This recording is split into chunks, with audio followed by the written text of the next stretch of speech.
नमस्कार, स्वागत है आपका जरा हटके में और मैं हूं आपके साथ सुजीत कुमार। ये कथन आज शब्द सत्य साबित हो रही है, लेकिन जिसने ये शब्द कहे थे वो अपनी पहली पंक्ति को सिद्ध कर चुके हैं। जी हाँ, पहली पीढ़ी के लोग मारे जाएंगे। जब जगदेव प्रसाद ने सामाजिक क्रांति का उद्घोष किया था तो उनके कथन थे कि पहली पीढ़ी के लोग मारे जाएंगे, दूसरी पीढ़ी के लोग जेल जाएंगे और तीसरी पीढ़ी के लोग राज करेंगे।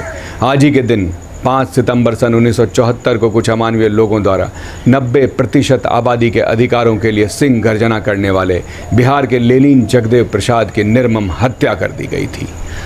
आज शिक्षक दिवस है और जगदेव प्रसाद ऐसे शिक्षक थे जिन्होंने समाज को सिखाया कि 100 में 90 शोषित है, 90 भाग हमारा है। उनके इस नारे ने उस वक्त एक सामाजिक क्रांति के रूप में नए आंदोलन की शुरुआत की थी।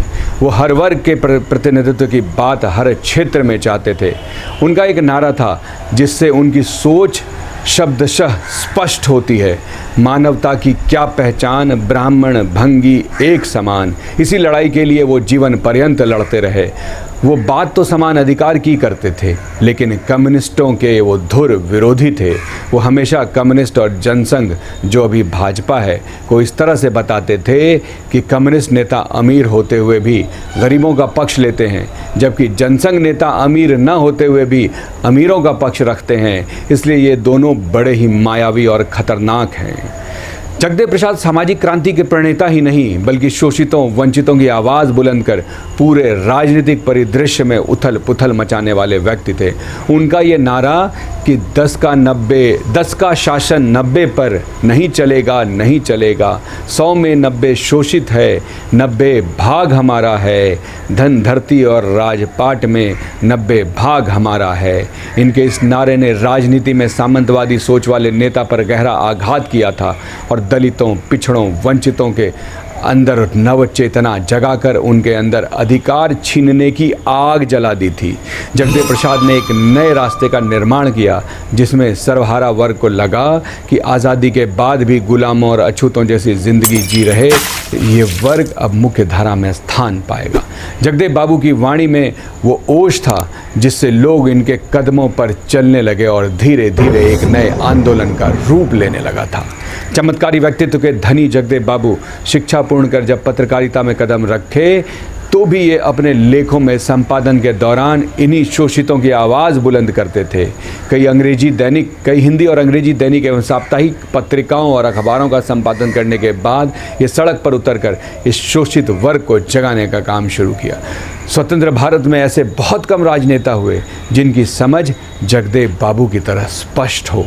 इनका मानना था कि समाज 2 वर्गों में साफ तौर पर बटा हुआ है, एक है शोषक और दूसरा है शोषित।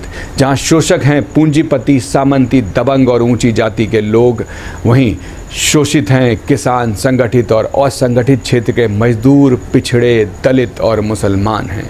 जगदेव प्रसाद ने सामाजिक न्याय को परिभाषित करते हुए कहा था कि 10% शोषकों के जुल्म से छुटकारा दिलाकर 90% शोषितों को नौकरशाही और ज़मीनी दौलत पर अधिकार दिलाना ही सामाजिक न्याय है। आपको याद होगा 15 साल तक बिहार पर राज करने वाले लालू प्रसाद, इसी सिद्धांत के साथ उन्होंने सत्ता संभाली थी। इनके जैसे कई नेता आज मंच से इनके नारे दोहराते रहते हैं, लेकिन अमल कितना हो रहा है यह आप मंत्रियों और नौकरशाहों की लिस्ट देखकर समझ सकते हैं। जगदेव बाबू हमेशा कहते थे भारत के 10% ने 90% शोषितों को गुलाम बनाकर रखा है और भारत के सभी राजनीतिक दलों पर यह कब्जा जमाए बैठे हैं। कितनी अजीबोगरीब विडंबना है कि किसी परिवार विशेष में पैदा लेने मात्र से ही इंसान की पहचान निश्चित हो जाती है। विश्वविद्यालय जहां जातिवाद से छुटकारा पाने के तकनीक और शोध की अपेक्षा की जाती है, वहीं ये भयंकर जातिवाद का अखाड़ा बन गया है। क्या ऐसी व्यवस्था में वर्तमान शिक्षा एक बेहतर नागरिक का निर्माण कर सकती है? नारे गढ़ने में माहिर जगदेव प्रसाद ने आह्वान किया था कि पढ़ो लिखो, भैंस पालो, अखाड़ा खोदो और राजनीति करो। इन चंद लाइनों में जगदेव बाबू ने कई बात कह दी। ज्ञान आजीविका के साथ अपनी लड़ाई भी जारी रखो। अधिकारों के लिए और राजनीति में आकर अपने लिए नियम निर्माण करो, जिसमें आज भी वंचित वर्ग पीछे हैं या फिर सामंती सोच के पीछे चल रहा है। जगदेव बाबू भारतीय चिंतकों के उस कतार से संबंधित थे जो समाज में सांस्कृतिक बदलाव के लिए जीवन पर्यंत लड़ते रहे। उनका अंतिम क्षण और अब जब अंतिम सांसें भी वो ले रहे थे, उस वक्त भी गरीबों, मजलूमों, शोषितों और पिछड़ों की लड़ाई लड़ रहे थे।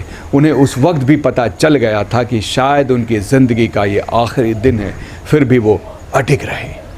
5 सितंबर 1974 का वो काला दिन, जब उनका आंदोलन चरम पर था और सरकार की चूलें हिली हुई थी। कई सामंती सोच वाली नेताओं के आंखों का कांटा बने जगदेव बाबू हजारों लोगों के साथ बिहार के जहानाबाद जिले के कुर्था प्रखंड की तरफ बढ़ रहे थे। पूरा जन सैलाब नारा लगा रहा था, 100 में 90 शोषित है, 90 भाग हमारा है। लगातार आंदोलन में शामिल लोगों की संख्या में इजाफा हो रहा था। जगदेव बाबू की सभा शुरू हो चुकी थी।